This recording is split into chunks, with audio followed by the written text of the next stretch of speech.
Pessoal, vamos fazer a correção dos exercícios enviados no dia 6 de abril, segunda-feira, como tarefa de casa. Vou deixar a correção lá no Senac Digital, tá? Para vocês corrigirem as atividades de vocês e qualquer dúvida podem me falar, tá? Então, vamos lá. Questão 1. Joaquim parte da posição menos 30 metros de uma trajetória, caminhando no mesmo sentido de crescimento da trajetória.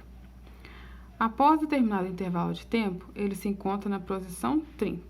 Então, olha só, Joaquim começou a caminhar aqui na posição menos 30 e seu movimento foi no sentido de crescimento da trajetória, né? Tanto que está a setinha aqui crescendo para a direita. E depois de determinado tempo, ele então terminou seu intervalo na posição 30, tá? Pergunta-se, qual a distância percorrida por Joaquim? Então, quando a gente faz distância percorrida, nós temos que considerar o tanto que ele andou. Então, olha só, daqui até aqui, ele caminhou 30 metros e do 0 até 30 positivo, ele caminhou mais 30 metros. Então, qual foi a distância percorrida por Joaquim? Então, nossa resposta até tranquilo, né? Não precisa nem de fazer conta. Joaquim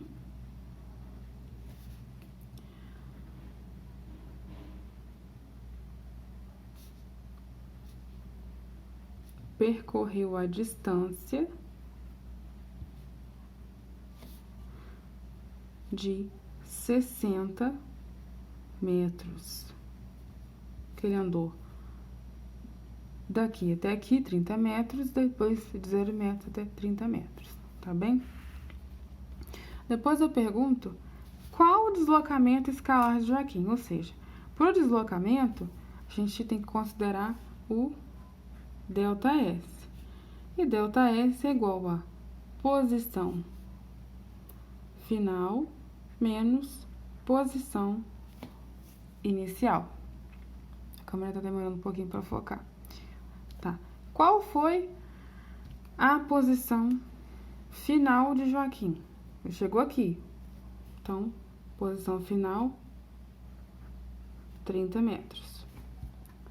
Qual foi a posição inicial de Joaquim? Menos 30 metros. Então, vamos fazer essa conta. ΔS é igual a 30 menos 30. Nesse caso aqui, vamos lembrar da matemática, o menos fora do parêntese multiplica o menos dentro do parêntese. Menos vezes menos é mais. Então, vai ficar 30 mais 30. Então, ΔS é igual a 60 metros. Então, nesse caso, Joaquim percorreu a distância de 60 metros e também deslocou 60 metros, tá bom? Questão 2. Um automóvel percorre com velocidade constante 18 km de uma estrada retilínea em 24 minutos. Qual a velocidade média desse móvel em metros por segundo? Então, aqui a gente tem que fazer várias contas. Primeiro, nosso ΔS, 18 km. E o nosso ΔT, 24 minutos, tá? Então, vou anotar aqui no cantinho. Meu ΔS é 18 km e meu ΔT, 24 minutos.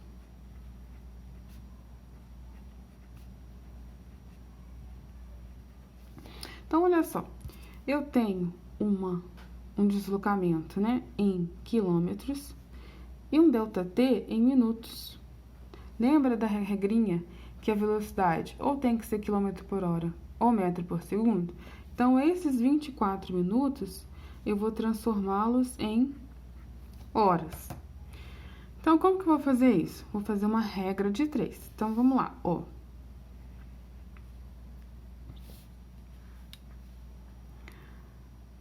"60 minutos correspondem a 1 hora. E 24 minutos? X. E agora, eu vou multiplicar cruzado. Então, 60x é igual a 24 vezes 1. X, então, vai ser igual a 24 dividido por 60. X é igual a 0,4 de hora. Vou pegar um outro papel aqui para fazermos essa divisão. Ó, divisão, então, de 24 dividido por 60. Como estamos dividindo um número menor por um número maior, eu acrescento 0 no dividendo e 0, no meu resultado. Um número que multiplica 60 que dê 240, 4. 4 vezes 60, 240. 240 menos 240, resto 0. Tá bem? Muito bem. Então, agora eu tenho o meu ΔT em hora. Então, eu vou voltar agora, colocar esse dado aqui, né? E vou calcular a velocidade, que é isso que o exercício está pedindo. Velocidade é igual a ΔS sobre ΔT. Então, a velocidade vai ser 18 quilômetros dividido por 0,4. Vou fazer essa conta também pra gente aqui. Esperar a câmera focar. Então, vamos lá. Então, é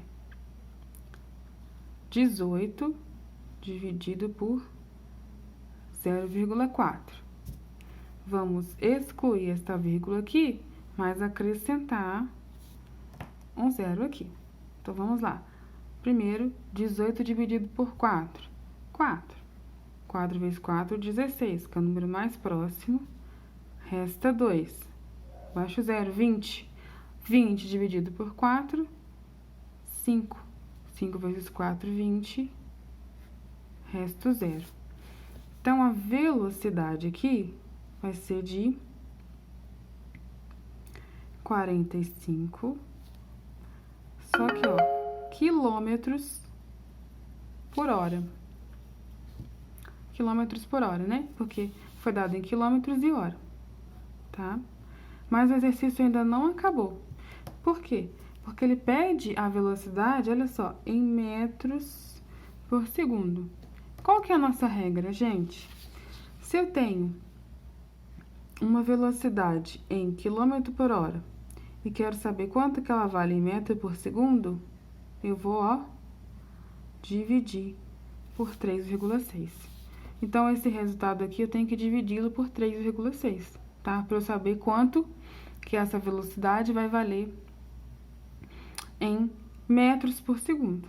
Então, mais uma vez, vamos fazer a divisão aqui. 45 dividido por 3,6. Da mesma forma, a gente elimina essa vírgula e põe o 0 aqui, tá? Então, vamos lá. A gente pode dividir, começar por 45, vai ser uma vez só, né? Uma vez 36, 36. 45 menos 36.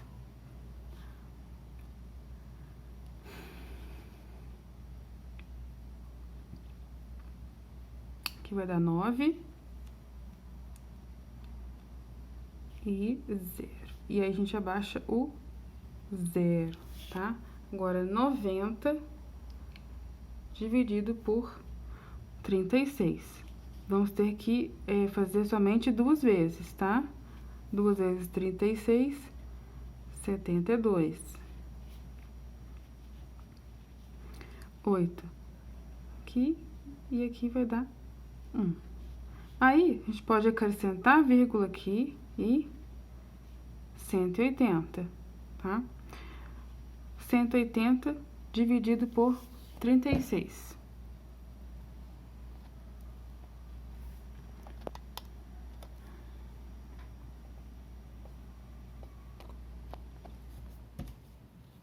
Cento e oitenta dividido por 36, 5.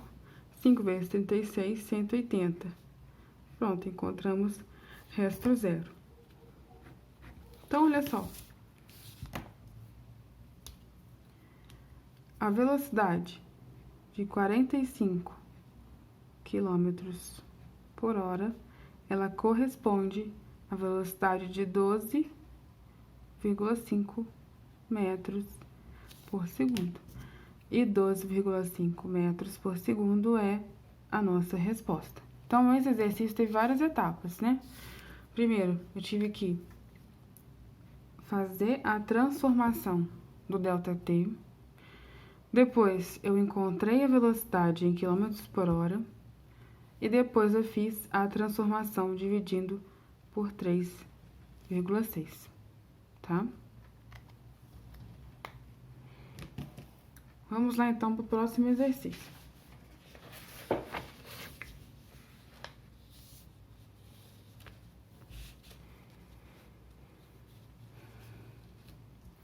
Utilizando as unidades de comprimento, metro, seus múltiplos e submúltiplos, e as unidades de massa, grama, seus múltiplos e submúltiplos, estime a unidade mais adequada para medir.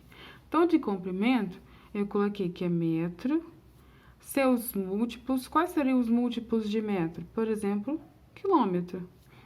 E submúltiplos de metro? Centímetro, milímetro, tá? E as unidades de massa? Então, tem grama, os múltiplos de grama, quilograma, tonelada, né? Acaba sendo múltiplo, tá? E os submúltiplos, mais conhecido, miligramas, tá? E aí, escolhendo esses, a gente vai estimar a unidade mais adequada para medir o que a gente está pedindo aqui nas letras aqui ao lado, tá? Então, a massa de uma bolsa. A massa de uma bolsa, a unidade mais adequada é grama. O comprimento de um livro. A unidade mais adequada é centímetro.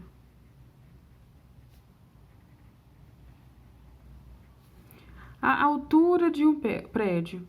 Aí, gente, esse é mais dependente, né? Depende aí do que é o seu objetivo. Então, pode ser, às vezes, em metros ou quilômetros.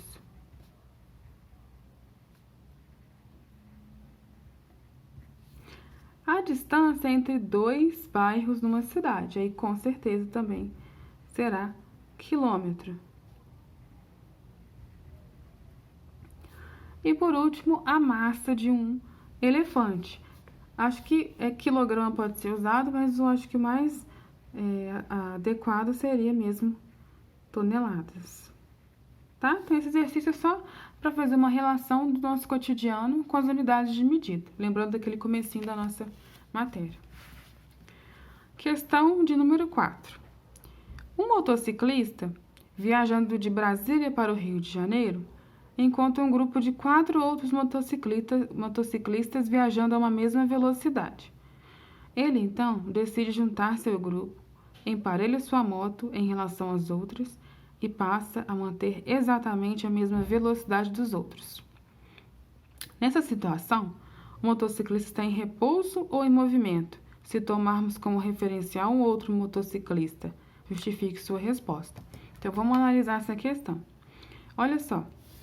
Esse motociclista está indo de Brasília para o Rio. Ele encontra um grupo de outros 4 motociclistas e esses 4 motociclistas estão viajando na mesma velocidade. Então, eles estão assim, um do ladinho do outro na estrada, né? Ele então decide juntar seu grupo e emparelha sua moto em relação às outras e passa a manter exatamente a mesma velocidade. Então, esse nosso motociclista, ele vai, emparelha a moto e fica andando bem juntinho deles. Ah, ele ficou do lado de cá. Então, vamos colocar aqui de vermelho os 4 motociclistas do grupo e o nosso motociclista, ele foi e emparelhou a moto. Então, estão todos em movimento, mas um do lado do outro. Olha só a condição. Eu tomei como referencial qualquer um desses motociclistas do primeiro grupo e perguntei, o nosso motociclista preto, ele está em movimento ou em repouso? Então, eu coloquei já a resposta aqui para vocês. Ó. Nessa situação, o motociclista estará em repouso, pois, ao tomarmos outro motociclista como referencial, o primeiro não altera sua posição ao longo do tempo, isto é, estão andando juntos lado a lado. Então, olha só, nesse esquema aqui que eu fiz bem simples, como estão todos andando um do lado do outro, se a gente tomar como referencial esse primeiro motociclista aqui, o nosso motociclista preto não está alterando a posição ao longo do tempo, está andando juntinho. Então, ele estará em repouso se tivermos como referencial um dos colegas dele aqui, de vermelho, tá? Temos uma última questão.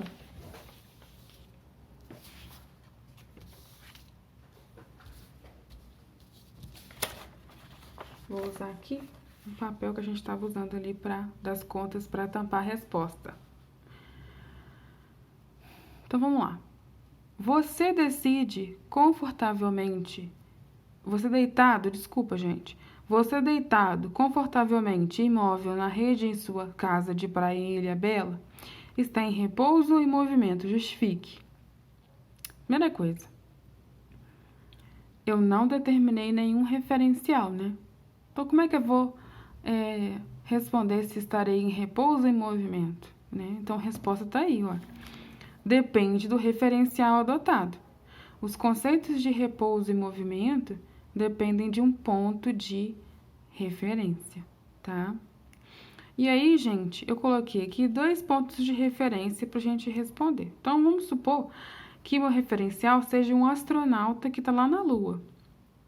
E aí, você está em repouso ou está em movimento?